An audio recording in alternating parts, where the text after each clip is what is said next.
Charles, we've got another movie here that I have not seen, but Joe Biden is Blotto. He certainly is. I mean, I don't know how much worse it can get before there's a new president, but it's getting pretty awful at this stage. When you think about the last 2 weeks, and now it's customary to go on vacation. Typically, when I was working on a project with GE, I was informed that their policy on vacation, even for senior executives, was 2 weeks per year. That's it. You're expected to, always. That's a lot. But no, custom. Once you're 10 years in, when I was working, 4 weeks, 5 weeks is. I got 2 weeks per decade. Right. Okay. Well, you're a maniac. But I'm just saying. But anyway, GE 2 weeks is customary. This guy, bite me. He takes a vacation from his vacations. Who knows what he's actually doing? And I think it's probably a good thing that he's not trying to do anything because he's so stupid and dangerous. But now we've learned, and I really reacted very negatively to it when I first heard that Lloyd Austin somehow thought it was okay to get himself checked into a hospital and not tell anybody. And even the second in command was on vacation. Yeah, this in a government, remember, where we've learned recently that the government that has done best at getting people back from COVID has 50% occupancy in its offices. There's one branch of government, must be the Defense Department, kidding now, 7% of the department is back to work. What? 7, yeah. And so you ask yourself, on the one hand, we have this idiot in New York, we need more resources. All these guys, we need more resources. You're not even showing up for fucking work. The president's not showing up for fucking work. You're asking for money for Ukraine. We've got to defend Ukraine. That's why I'm going to check myself into a hospital and not tell anybody, and my deputy will be on vacation. And I'll get around to telling Jake Sullivan on Thursday, 4 days into it, and Jake will think that it's okay to just say, okay, I'll tell the president, not, you're fired. The whole team, you're fired. But if this guy worked at a bakery and wasn't there for a week and you didn't notice, he could be fired. The fact that he can not be present for, what do we need him for? Yeah, exactly. Well, it was an elective procedure. It's my decision, and I'll pledge to be more transparent. You're going to be, he's 70 as well, Austin is? Yeah. And, looks good for 70. Well, but the point is, you're asking us for all of this money, for all of these wars, and this is the guy that the entire Defense Department looks up to. He used to be in the military. This is the same thing. Doesn't he have a weird shaped head? I don't know. I'm not a headist. He just looks like a cone head. Yeah, well, I mean, that's how they pick him, I guess, in the Biden administration. Who can we get? I didn't know he was Jewish. Look at that. No, he's not. He's got the flag. Oh, yeah. He probably went over there to give him hell. But, I mean, Mad Dog Mattis had the problem that he had been an active member of the military, and there's a rule, because the Defense Department head is supposed to be civilian, that ordinarily you don't take somebody from the military and put him in, but there's a workaround that he came up with Mattis. They used it for this guy. And can we say that any part, I mean, it has nothing to do with the guy's complexion and ethnicity, and I'd fire Biden for it before I'd fire Austin. But this is the same man and the same team that got up there. There was Austin and Sullivan and Blinken and Stinkin and Lincoln, and I forget who else. I think there were 4 of them up there when they in the run up to the rush out of Afghanistan. Sullivan got up there looking like a high school junior and say, I just want to let you know I'm a member of the president's senior staff. Well, nobody asked you, and now that you bring it up, we think you could change back into your shorts and your like hush 14. puppies and, your knee socks and stuff. I'm a big boy. Exactly. Let's get out of here. We've considered every possibility, every eventuality. Did you consider that you're going to fuck the whole thing up? Because that's what we forgot about that. Yeah. That's one, you got us, Charles. Yeah, so this is the team that fucked that up. This is the team that has really, I think history is going to show that America's standing in the world was very severely reduced by Afghanistan, but worse by Ukraine.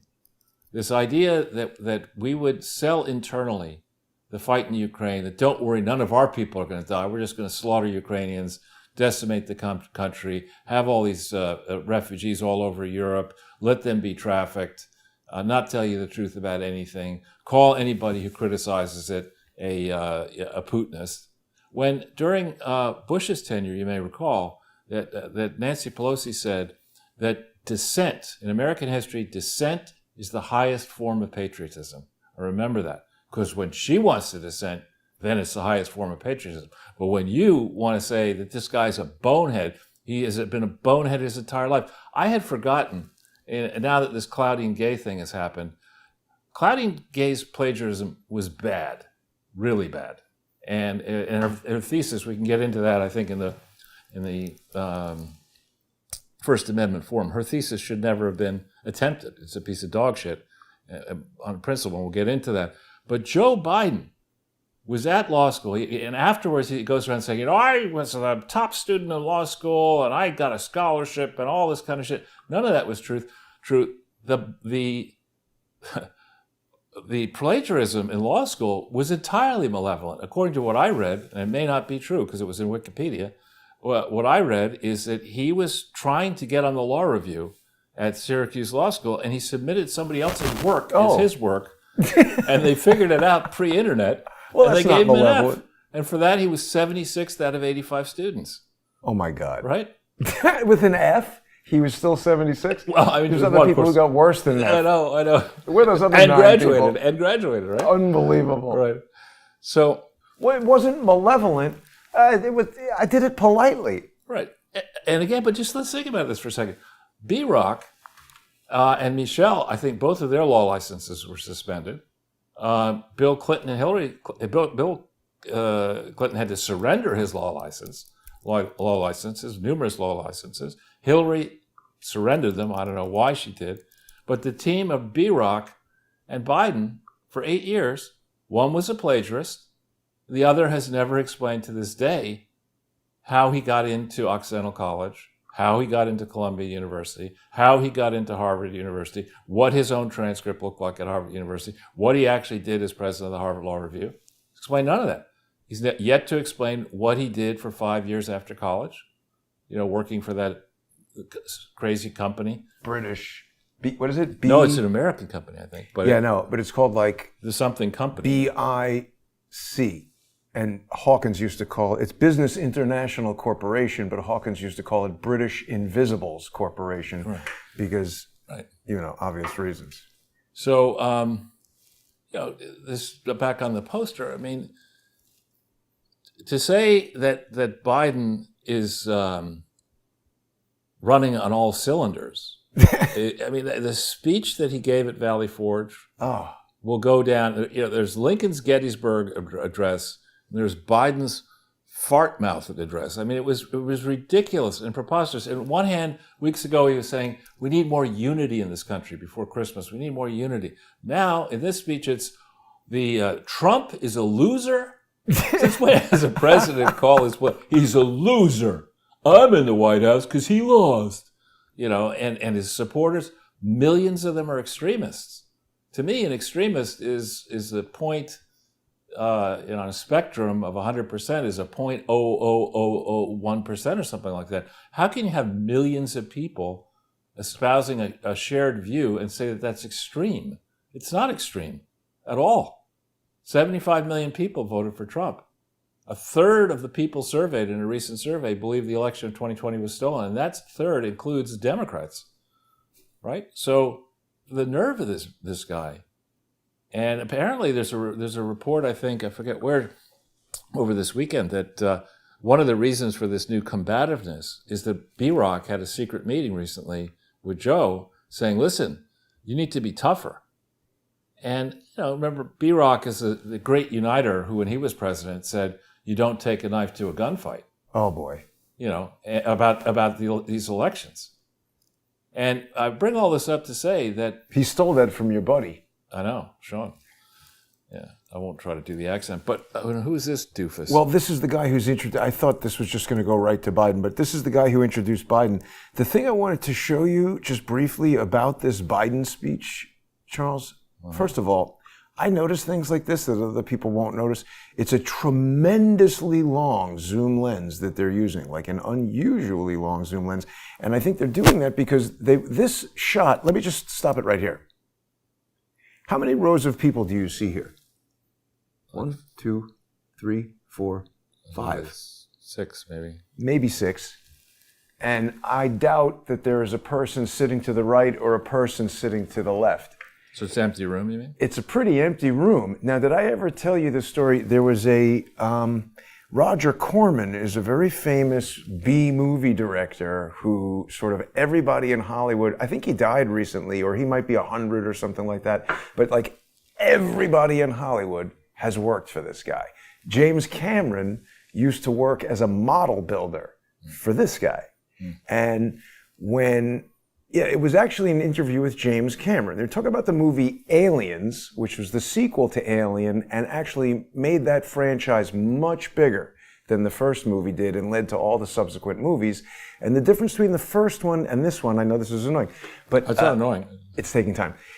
There was one alien attacking the ship in the first one, and in the second one, they're on a planet full of aliens. So for the audience, it was like, oh my God, millions of aliens now.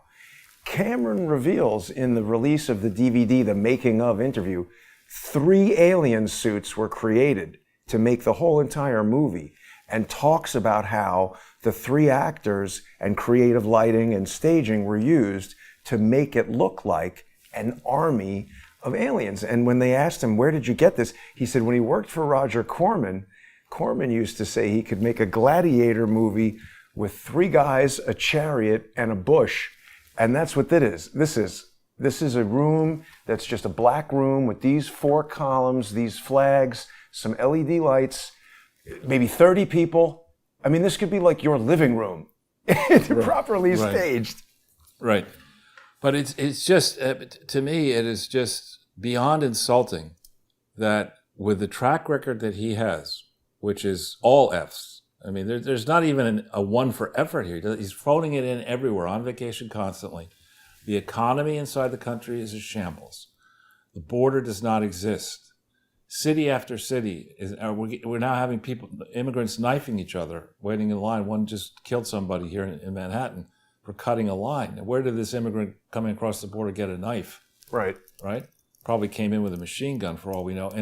And we've got them streaming in, and they keep coming because people around the world see, why should I'm an American. I'm not a Somali anymore. I'm getting the fuck out of this sand dune, and I'm coming across the southern border, and I'm going to get me a knife, and I'm going to start holding people up, and I'm going to start stealing in the richest country on earth. I mean, and that's on this guy's watch. So he doesn't address the border, doesn't address the failures in Afghanistan, doesn't address the failures in Iraq, which are bipartisan. Here we have, the government of Iran is directing traffic inside Iraq, a country that how much American blood and treasure was spent on. Afghanistan, the Taliban controls it under this guy. Iran just got billions of dollars under this guy. So our foreign policy is a disaster. Our enemies don't fear us. Our friends don't respect us. And this guy's acting like, I got a lot of things to do here. Before my next vacation, I got to fuck 200 countries. I got to fuck them all up before my next vacation. I mean, it's just. We're laughing, but it's not funny. I mean, this is just a disaster. Mike Johnson was on the Sunday shows talking to various, Jake Tapper I saw, and then whoever runs that CBS show, where Margaret Brennan. Yeah. So he is saying, hey, this is an emergency. I just spoke to the guy in charge who said he's basically trying to administer an open fire hydrant, and they just want to give him more buckets. He needs to turn off the flow. That's the only thing that makes sense. But yet these newscasters were nervously interrupting Mike Johnson, kind of like trying to put the talking point paved over whatever he was saying, arguing with the guy. It was insane. Well, if you think about one of the many reasons I enjoy doing this format with you is that we're not hostage to a hard break. And these anchors know that if somebody spits out something that's inconvenient to the suits and to the people who are doing the big advertising, they can just cut you off, go to commercial break, and either you're not there in the next segment or, right? And that sort of approach gives the anchors, in particular, and the producers, enormous power. Yeah. In addition, if you're somebody who needs to run for election, you can't say to the mainstream media, unless you're a multi-billionaire, and even then it's hard, as Trump found out, you can't say, fuck you, I'm not talking to the New York Times, the Wall Street Journal, CBS, ABC, NBC. On the other hand, if you have no interest in elected politics, you can say, fuck you. I'm not if you want to figure out what I think, watch our show. Right. And we're plenty happy to give you all kinds of views, unfiltered views. We give you the evidence, but we're not going to go and traipse over to CBS and NBC and ABC and CNN and let a bunch of not so amiable lunkheads ask a hostile question and then refuse to give you a chance to answer it, which is, Vivek Ramaswamy, I think, to his great credit. He solved it. Well, he was good. That was great. And we have to also remember that there are very few mainstream anchors. There are very few anchors at all who are good, as Bill Ackman is, good with finance and good with speaking and writing. Most of these people are very good writing. Somehow they get the job in media. They have training that I don't have, and maybe you don't have, and they are able to network in the swamp, so they keep their job. Somebody like Fake Yapper, Jake Tapper. I mean, I saved my pass from when I went in on all my passes in 2016, and it was June 2nd, 2016, just in the heart of the moment. I would argue, or you would say, I allege, on Information and Belief, that that just as they switched, right, from Charles is an annoyance to suddenly he's all over Fox, and now he's on Progressive Radio and Fox and all these other podcasts, whatever. That was just in early May. So by June of 2016, suddenly I'm meeting with Fake Yapper. And this is just, I think we're going to find, as the history finally gets written now. So the Clintons are furious that these investigations into the Clinton Foundation haven't been shut down. And Hillary is about to be, she thought, or she did, in fact, get anointed to be the candidate. Right. So they had to get this behind her. They were clearing the field ahead of the election to get you and Corsi and everybody who annoyed them out of the way. Right. And so they in June, this is when the tarmac meeting happened. Mm-hmm. So one has to now go back, of course, the way they won't go back, and say, enough of this stuff that we want emails. I don't want emails. I want access to the real communication systems that were used and are out there somebody. That's the BlackBerries they destroyed. Well, I call bullshit. I believe that there are people where there's a will, there's a way. Maybe it's the Israeli intelligence, maybe it's Canadians, maybe it's the British. FBI. But I'm saying, in addition to the FBI, a lot of people knew what was going on with the Clinton Foundation and know what was going on with the Clinton Foundation and other 501c3s. And in this moment, remember, this is June, where it goes from, well, maybe we can pull this off, to like, she's going to be the nominee, and we better clear this out. And the WikiLeaks bombs happen around the DNC meeting, and the tarmac thing happens, and we need to go back over all of this record and all this stuff. We cooperated with the investigation. No, you didn't. No, you didn't cooperate. You destroyed evidence. You would continue to destroy evidence. You're sweeping people in the deep state, I believe, are going back and they're trying to take stories that were out there. Absolutely. Take them down. That's what they've done to everything on Crowdsource the Truth. And if I may for a moment, Charles, it brings me to the next point, which is, first of all, one of the things that I've been doing to try to counteract FBI UCOs and various efforts to eliminate Crowdsource the Truth is constantly building up odyssey.com/@crowdsourcethetruth, because this now has become the largest repository of Crowdsource the Truth legacy material on the internet. It is also a website on which people can sponsor the show and access sponsor exclusive content more economically than any other place. And also I wanted to let everybody know that I have now made last week's interview with Jack Maxey available to everybody for free. So you can watch that on odyssey.com/@crowdsourcethetruth. You don't need to subscribe. You don't need to become a member or sponsor the show. You can watch this totally for free. We've been getting a great reaction to this video. So Jack wanted people to be able to see it and everything. And Odyssey is a way that we can do that. So if people enjoy the video, hopefully they will sponsor the show. Perfect. Yeah. So maybe if we've got Virginia Fox up there, I guess. Well, we can go to whatever you want, Charles. Well, let's do Ackman a little bit and talk about that. I mean, I've never met Bill Ackman, as far as I know, but he's a very successful fund manager, and he's not simply somebody who's out there on CNBC saying, I like XYZ stock. When he likes something or dislikes something, he takes positions and he goes in and he mixes things up. He gets management fired. He maximizes the value of the underlying company. That's what he's doing here. And good on him for doing this. I mean, I hope we'll eventually be able to get in touch with him in person. I feel like you could do that, no? I mean, my travel schedule is crazy in the short term. So, but I don't want to try to do something and then disappear for. But he's that's his wife, I think. Is it? Yeah. Yeah. Followed by Donald J. Bryan. Anyway, I don't think it is his wife. His wife has a picture of his wife. I don't think so. He's got the wife has a different. Anyway, but if we could just stay because we've got limited time. Ackman has bravely waded into the Harvard mess well before Gay resigned. Apparently, he sent 3 letters to the board of Harvard, got no response, which is incredibly insulting. Before you think about the fact that he's donated a lot of money and some of it to Harvard. But this has now reached a place where there's irreparable damage has been done to the brand.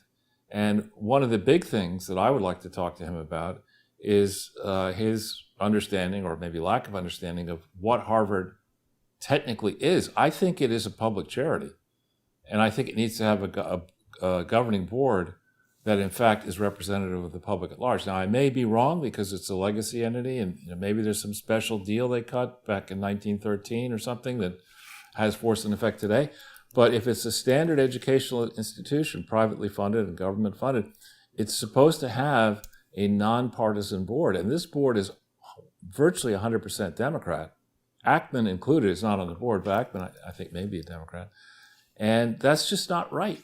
You can't have Harvard and Yale and all these elite universities making disguised political contributions by giving tenure to and allowing papers to be printed by professors who espouse hard left and Democrat viewpoints and denying the same platform to people on the other side of the aisle. People who, when they're at a university, they should feel as if they have every right to express their view. What? See, this is like walking a hot check past Charles. I just brought that up, and I knew it would get your attention. Yeah, this is now. What is the president? Okay, do they have a copy of return up? Well, when I put in Harvard University EIN, I got this number, and then I searched it on the IRS, and it brought me to this. But it seems like that name is different. No, it may not be. Let's look at that filing. Okay, this is, Lawrence Backow. 1033 Massachusetts Avenue. Yeah, keep going. It says it's a 501c3. Okay, so it is. Does it matter that they don't sign this? No, you can. But let's get to there's going to be a place where they say what type of 501c3. It could be Schedule A. That's Part 6. Keep going.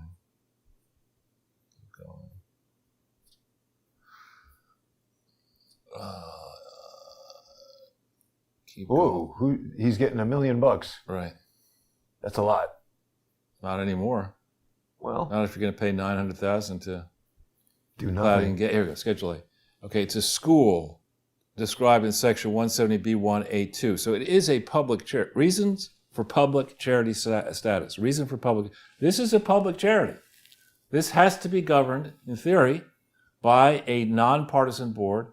And over the life of this entity, you cannot create through the operation of a public charity more than an insubstantial amount of private gain. And private gain is less than $1,000 over the life. So when you start giving people their institutes, and you give them salaries they shouldn't have, and you give them the ability to PhDs they shouldn't have. Yeah, and you give them the ability to start working in consulting companies or venture firms or hedge funds or whatever, and you get family members involved in all that. All of that shit has to be disclosed, and I would argue all of it is bright line endurement. Yeah. I know, for example, that somebody, I won't reveal who, approached Harvard to get information about the degree to which Harvard was involved with the Clinton Foundation, and was told by the general counsel's office, we're a private entity, we don't have to tell you anything. Well, that is not true. Wow. Well, Charles, I need to stop you for a second, though, because we are at our, not a hard out, but this is the end. We're going to be finishing this discussion in the First Amendment Forum. We are not restricted by YouTube and others. So I hope that people will join us there. Become a sponsor on odyssey.com/@crowdsource the truth. It's only $3 a month, even now in 2024. Everything at the supermarket, I don't know what they're talking about with 20%. Ground bison used to be $6.99. It's now $11.49. That's like 80-90% increase, isn't it? Maybe you should be eating pet food. That's a thought. I bet that's gone up too, but Odyssey remains only $3. So join on Odyssey, read the Twitter coup on crowdsourcethetruth.substack.com, become a sponsor on subscribestar.com/crowdsourcethetruth or patreon.com/crowdsourcethetruth. We'll be back in 5 minutes, and we've got a lot to discuss about this, Harvard, Bill Ackman, actually a lot of other stuff